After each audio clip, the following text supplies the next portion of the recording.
Hi, my name is TJ Long Jr., and here's another teaching sample of something I probably would use with students. Expectations. Expectations can be good. They can be a roadmap for where we need to go. They can give us good goals to reach for. Expectations can also be bad. They can be crippling. They could be unrealistic, idealistic, or just foolhardy. It was been said that when Shaquille O'Neal first signed with the Lakers, he met with the GM at the time, Jerry West, and they walked on the floor of the Staples Center, and he pointed up into the rafters of the retired jerseys of three great Lakers centers who had retired from the game long ago. Those centers were George Mikan, Wilt Chamberlain, and Kareem Abdul-Jabbar. Those three gentlemen almost are in a league of their own. They helped create this league, the NBA I'm talking about. George Mikan, probably the greatest center, first greatest center in the league. You talk about Wilt Chamberlain, a guy that set the all-time scoring record in a game by scoring 100 points. Hasn't gotten close to, if you count 81 points to be close enough by Kobe Bryant said a few years back. And also you have Kareem Abdul-Jabbar, who is the all-time leading scorer in NBA league history. So Jerry West points up here to the rafters and says, you see those three names, those three jerseys?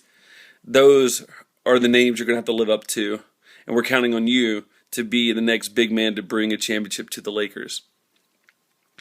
Those are some big shoes to fill. That's big expectations. And you know what? Shaquille O'Neal delivered. What was it? They had... I think they had a three-peat with Shaquille O'Neal before they traded him away, which I don't know why they would do that. Oh yeah, to appease Kobe Bryant, who scored 81 points in a game. Anyway, fast forward to this past year. Dwight Howard has the same expectations in Tinseltown there in Los Angeles.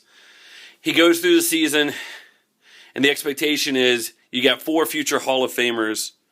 Well, maybe Pau Gasol's not a future Hall of Famer, but you got Kobe Bryant, you got Steve Nash, you got Dwight Howard, you got Pau Gasol, you got Metta World Peace. It looks like a great roster on paper, right? And so they go through the year. Kobe is playing out of his mind for someone who's in his mid-30s, and Dwight Howard is struggling because he has an injured shoulder and an injured back. And the expectation is if you're not injured, you play. If you're hurt, you play through it. You know, Kobe is on his butt about this. Expectations are large. You're in LA. You know, I don't know if Mitch Kupchak brought him into the Staples Center and told him to look up and look at these names. Shaquille O'Neal is one of them now. And they go through the year, they struggle. You know, they lose in the first round of the playoffs, they get swept. And going into the offseason, Dwight Howard decides to leave and go to the Houston Rockets. Not surprising. Of course, there are some other reasons why that happened, but maybe one of the hugest reasons why he did that was because the expectations were too large. They were unrealistic. Or maybe, just maybe, and what a lot of people think, he didn't have the guts to actually fulfill those expectations. Or maybe he wanted to be the man when there was already another sheriff in town. Kobe Bryant again. Anyway, the reason why I'm even talking about this, I read this one book called Do Hard Things by Alex and Brett Harris. Now these guys, when they wrote this book, I think they were like 17 years old, and they had already completed college actually. Bright guys. And so when they set out to write this book, one of the main things they wanted to talk about was expectations. And one of the main premises of the whole book, in fact, is one of the main things I remember about the whole book in general, is that expectations for teenagers and young adults are way too low. Now, how is that? Well, let me give you a few examples.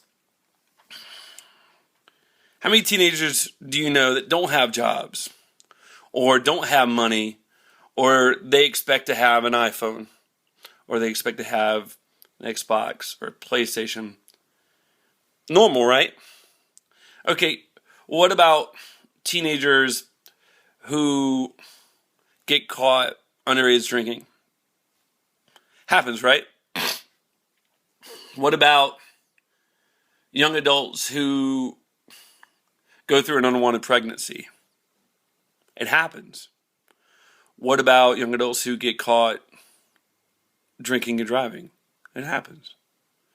What about those who can't hold a job? It happens. All this happens. And what we hear over and over is, hey, they're kids.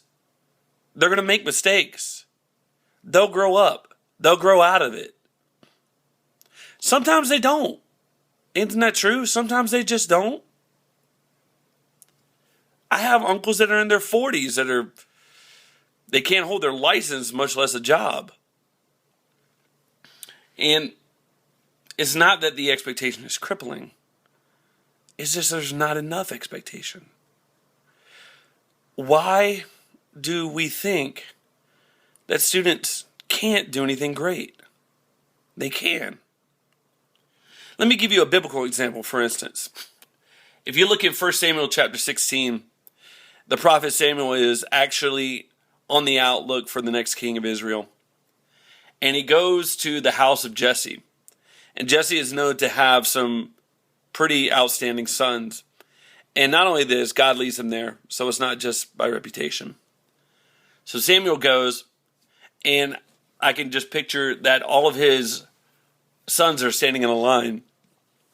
And the tallest and the oldest and the strongest is first, and then they go on down from there. And you would expect that the eldest son would get the most attention. He doesn't. The next, your expectation, he would be the one that you would choose. He isn't. Samuel goes through every single one of these young men that is placed before him, and he doesn't feel in his gut that any one of these is the next king of Israel.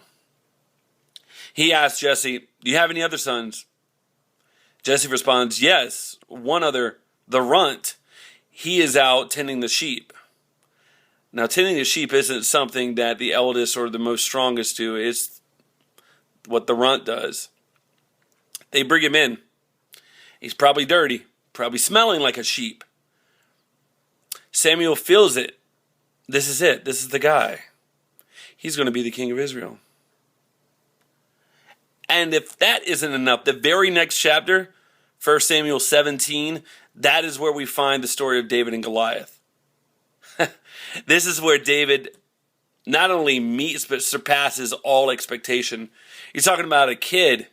He's probably in his early teens at this point. 13, 14 years old, maybe even 12.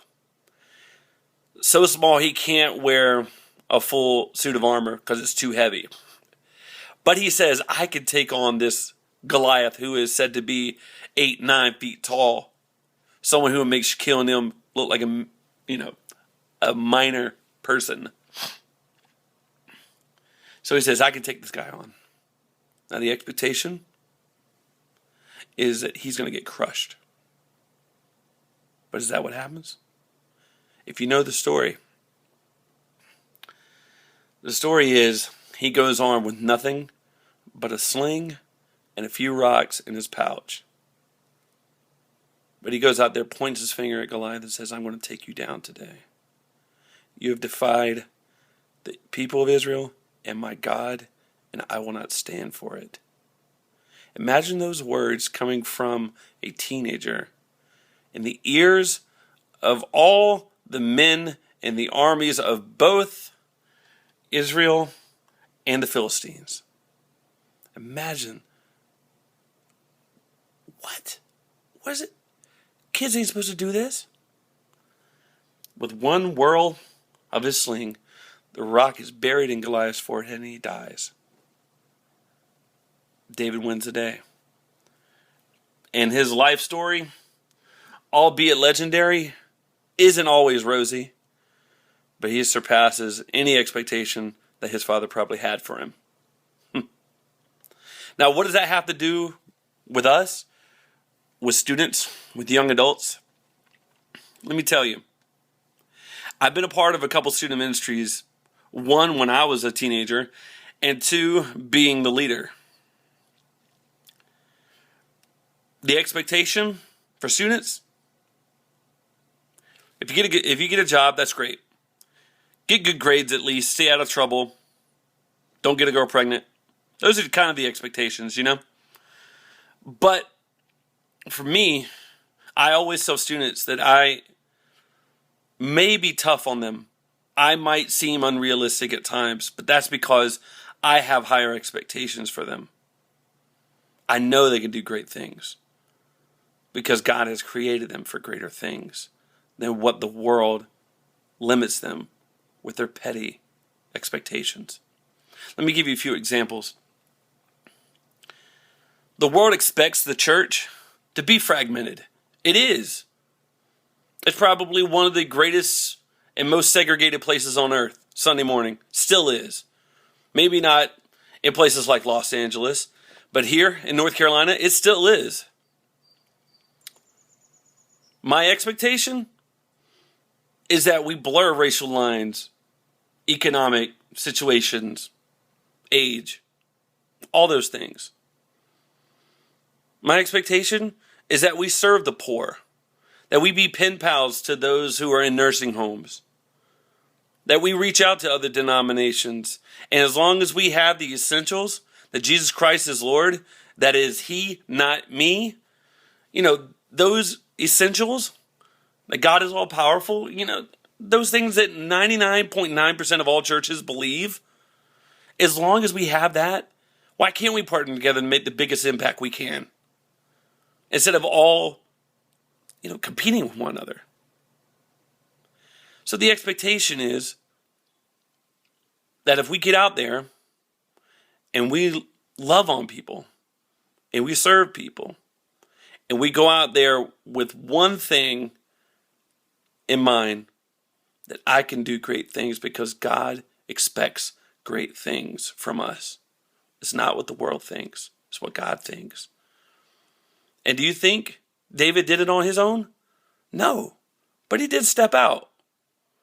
I'm going to ask you to step out. The expectation, let me tell you another one. The expectation is even for churches now, is for you to invite your friends, you bring them here, you let us teach them, and then we will save them. We will tell them everything they need to know, and then they will just, become believers. Or not. And if they don't become believers, that's not your fault. It's not our fault. That was just the way it was going to be.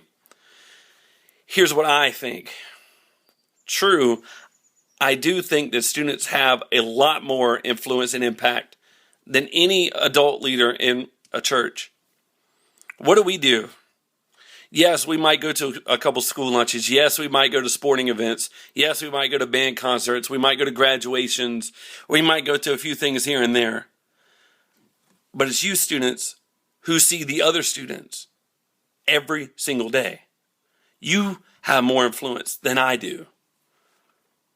Most of my time is spent in an office planning on what to do when you bring them to me. Most of our time as adult leaders together is how we're going to love on the people you bring and how to help you and arm you and teach you and mentor you. Now, when we do our part, when we teach, that's not where my expectation stops. When we have small groups, when those people that you bring have questions, I don't expect you to answer them. Not all of them. If you know the answer, great. If you don't, that's even better. Because what great camaraderie comes when we don't know the answer together, but we're going to find it out together. Then you grow together. Then you build trust with one another. That's great expectations to have, that you will grow together. Not that you will become the one disciple that they have, but they will all grow together. We all will. I'm still learning the scriptures myself. I never expect to know all the answers, and I never do. And so, when it comes to expectations, go lofty. Go big. Don't go small. And don't think, as long as I don't do this, because those are small. Go big. Step out. Who cares about how old you are? When Paul said in 1 Timothy, set an example, because don't let anybody look down on you because you're young. That's exactly what he meant. Don't limit yourself. Go big or go home.